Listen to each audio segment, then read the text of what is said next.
spent my whole life with. First, I guess we'll describe it a little more. We had a video, but the internet is not working on the computer, so you guys are going to have to do without the video for this. But it's essentially it stands for Stanford U.S. Russia Forum. We call it SURF. And it's an international organization that seeks to promote foreign policy dialogue between the United States and Russia through student collaboration. So as you can see, it's represented by both undergraduate and graduate students from a variety of schools. This is the first year that KU has participated. In fact, the first year they had any public schools participate at all. So that's pretty exciting that they're letting us into the dialogue. So the way they do this is the applications go out in the summer and you apply for it and go through with it. And they also provide funding for students who can't afford possibly to pay for a ticket to Moscow. So it's a really great opportunity to get out and to see things. This was Josh and I's both of our first trips to Russia, and so it really opens up a lot of dialogue for the process. Is there anything you want to describe? Okay, so we spent, in October, we spent around a week in Moscow. And as you can see, we got to do a little bit of sightseeing, but primarily the focus was academic in nature, and it involved a conference in which we had speakers and a variety of other things. This is sort of the full group right here, so you can see it's made up of around 40 people, I believe, 20 Russians, 20 Americans.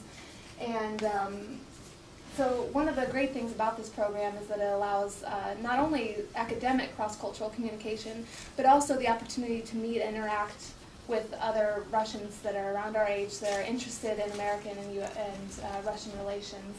And I think everybody in the program would tell you that one of the best features of this program is that you now have an entire network of people in the top universities in Russia that you can sort of interact with as well. And one of the other features was a mock Duma session in which we were divided into different political parties. I was part of Yabloko. I was a party leader for LDPR. Yeah, so they assigned us to different political parties, and this is my group, Yabloko, whenever we were just figuring things out. So they split it up, Americans and Russians, and have us debate legislation that we've created. And again, it provides a very interesting lesson in cross-cultural communication and how people view things. For example, we had a piece of legislation on increasing the taxes on cigarettes to promote public health in Russia. It was proposed by an American, and you would not believe the amount of resistance that we met by students our own age that said it's impossible for people to work without having access to cigarettes, yada, yada, yada. So it really was a very eye-opening experience in that sense. And then there was a bill about increasing female participation in the Duma, and the response from the female members of the SURF project was overwhelmingly opposed, and believing that the idea of trying to force representation is completely unnecessary, and that if women want to stay home, that's what they should do. And it was a very interesting perspective. And then just the process of working, they have different views of the way politics should work than some American students. And it was an interesting experience. It was just learned a lot of interpersonal skills and kind of got acclimated to the climate a little bit better than I otherwise would. Mm-hmm. And let's see, I think that's probably it for that.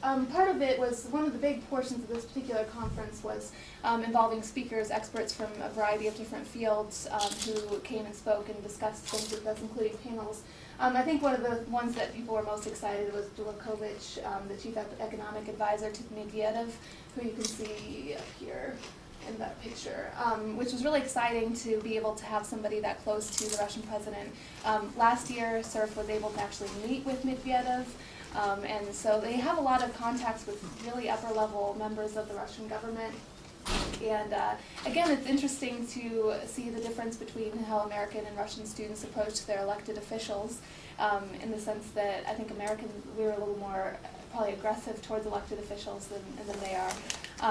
And so that was very interesting. We also had Americans from the U.S. Embassy. We had people from Duma and MGU and Carnegie, and as well as, I forget the company, the cell phone company with the egg as the symbol. You know what I'm talking about? Are they on there? I don't think so.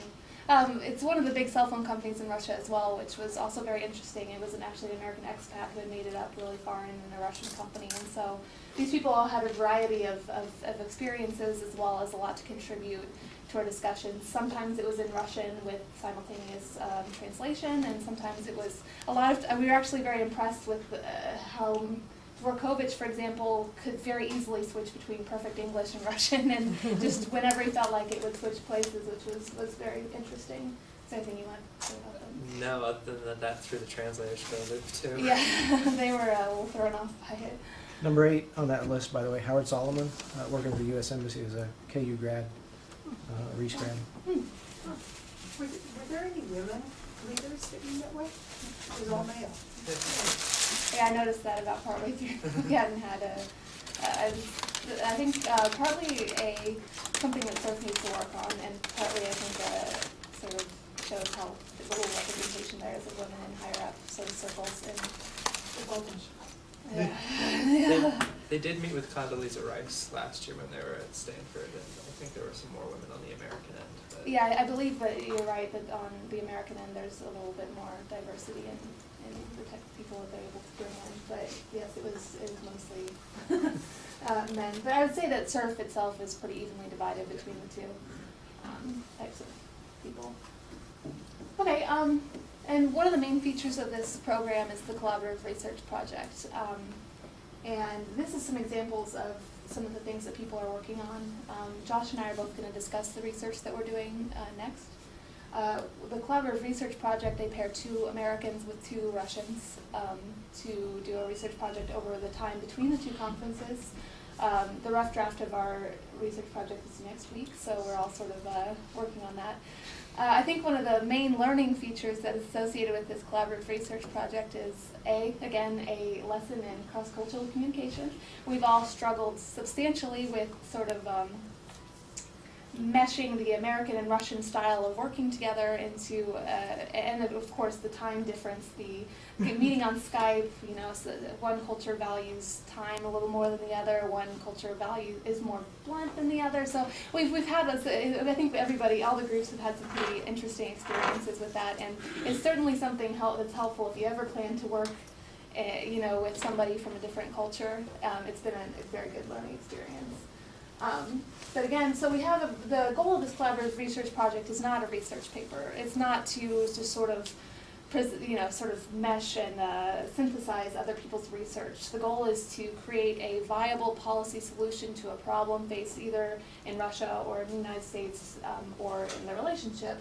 And so, as you can see, it involves a very wide variety of issues, including energy, China, politics, also land tenure. So it involves a wide variety of opportunities. And with each group, they are paired with somebody in the field as well. For example, one of the groups, I think it's the China group, Condoleezza Rice is their advisor for their research project. And in my case, it's somebody high up in Stanford's Institute for Global Policy. I don't know who your advisor is. Mine's Professor Hope from Stanford. He's the director of their developmental economics something or other, one of their centers. He focuses mainly on China, but developmental economics fits in with my research project. So.